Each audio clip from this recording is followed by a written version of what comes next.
Going back to patient experience, where do you want that to go? Or where does TOA want that to go? Like, so what's Kayla's view on it, and then what's the corporate view on it?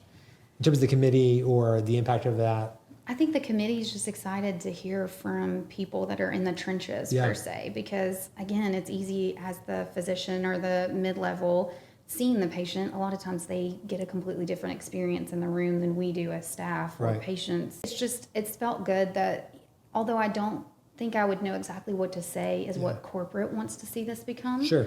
It just makes me feel good that they acknowledge that it needs to happen and that they're excited for staff to have a voice in it. So if someone was at a practice or a clinic and they're like, oh, I love the idea of a patient experience committee, how do I create one?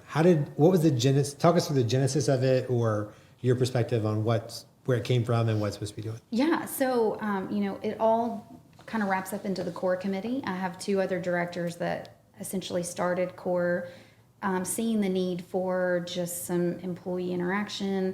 Turnover rates were high.